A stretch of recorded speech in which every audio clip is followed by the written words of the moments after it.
Hi, I'm Kristin Omdahl and welcome back to my studio. In this video, I want to show you some tips and tricks for getting started making one of the projects from my brand new book, 24 Crochet Hats, Interesting Techniques and Inclusive Sizing for Men, Women, Children, and Babies.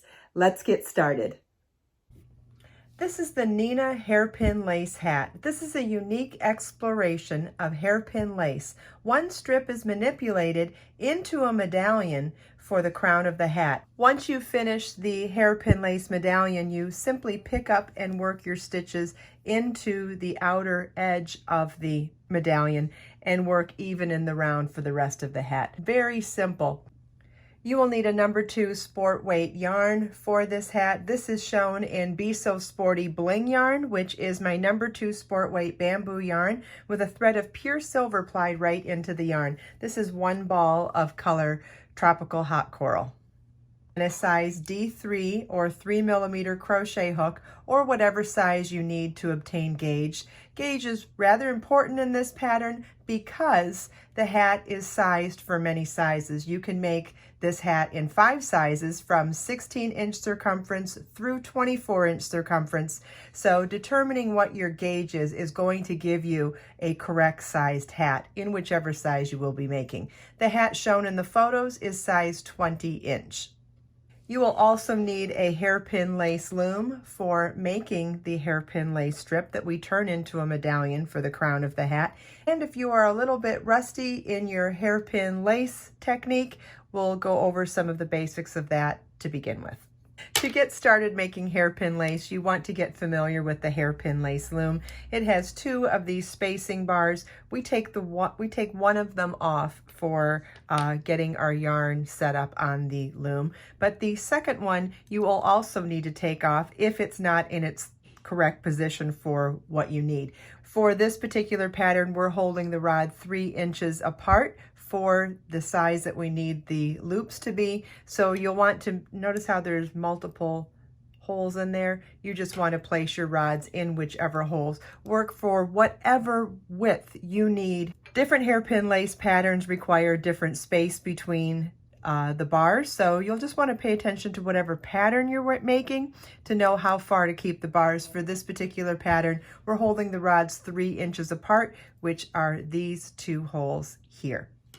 Okay, so now we're going to take our yarn, and with the spacer bar off on the bottom here, we're going to make a loop with a slip knot and place that loop on one of the bars. You want this slip knot to be approximately half the distance between the 2 bars. So if this is 3 inches, this should be about 1.5 inches tall. Now that our yarn is on the rod, we can replace our spacer bar on the bottom.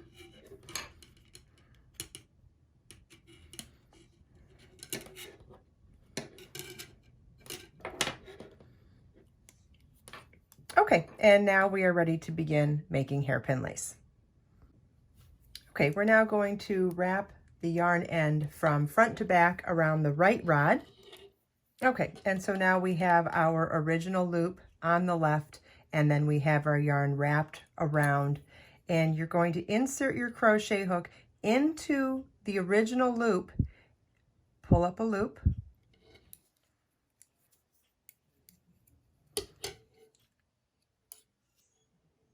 chain 1, and single crochet in that same loop.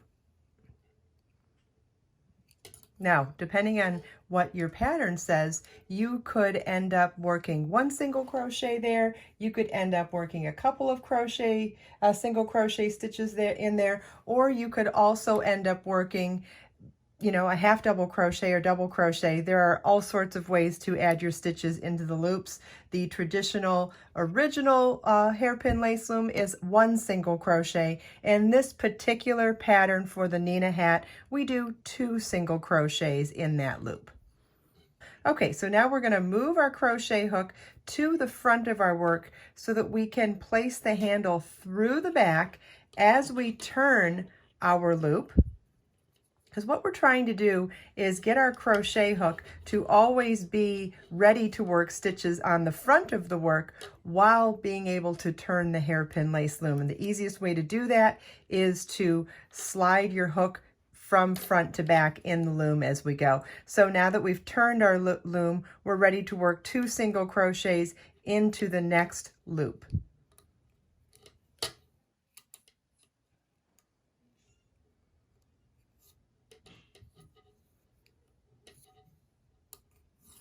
Okay, so right now we've worked single crochets into 1 loop on the right hand side, then 1 loop on the left hand side, although they end up being both right and left. So we've done stitches on 1 loop each on each side of the loom. We're going to repeat this for this particular pattern until we have 40 loops on each side of the loom.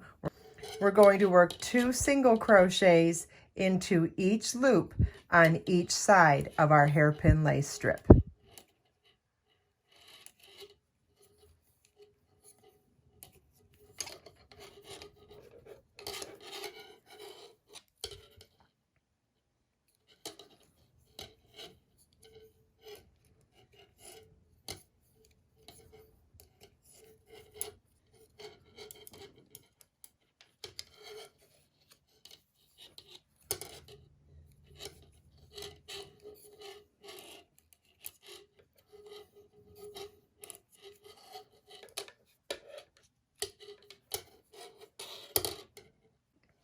As your strip gets longer, you'll want to slide your strip to the lower end of the hairpin lace loom, and that's how you can continue to make space for yourself to be able to insert your crochet hook from front to back to get it in the right position for the following stitches.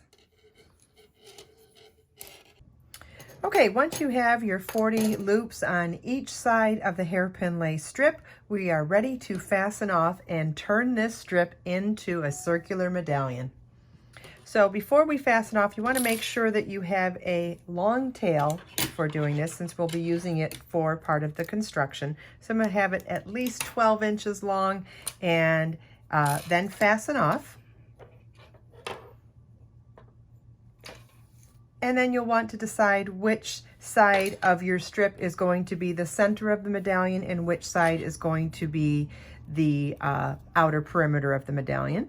I'm going to choose the right hand loops here to cinch into the center of my medallion. So I've got my yarn needle threaded with my extra long tail that I fastened off, and I'm going to insert my crochet hook into each of those loops while it's still on the hairpin lace loom. So we're going inside those loops right alongside the pin of the hairpin lace loom.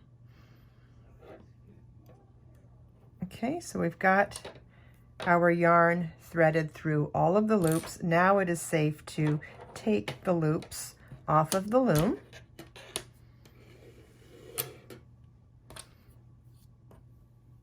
And now we'll cinch the whole thing from this side only. The other side, we want to keep all of those loops on the outside.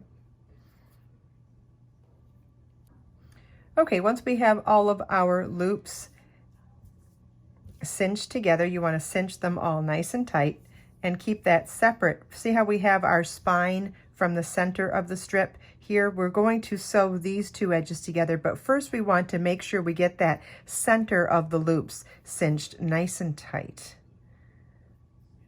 Even try a little knot there just to hold it in place.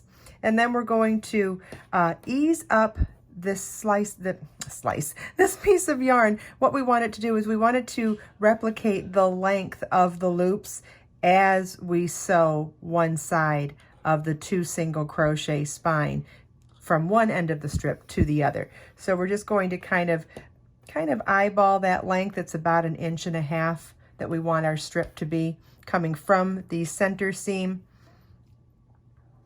up to that spine. And then we'll sew, and then we'll secure that with a little knot as well.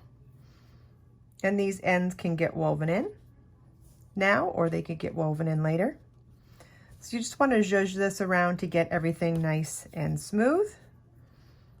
And I'll show you what that looks like on the finished hat here. So you can see we've got our center loops cinched nice and tightly, and then we've sewn the beginning and end of the strip at the center spine of the 2 single crochet section as well.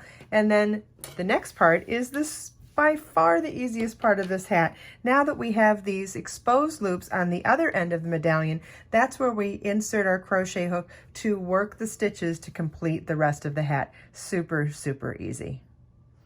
Follow the link in the video description to get information on the crochet pattern and the book and the ebook and the yarn to make this gorgeous hat in 5 different sizes. I hope you enjoyed this video. If you have any questions at all, please leave them for me in the comments. And everything we talked about today is linked in the video description below. Let us make time to create, share, and inspire today and every day. I'll see you in the next video.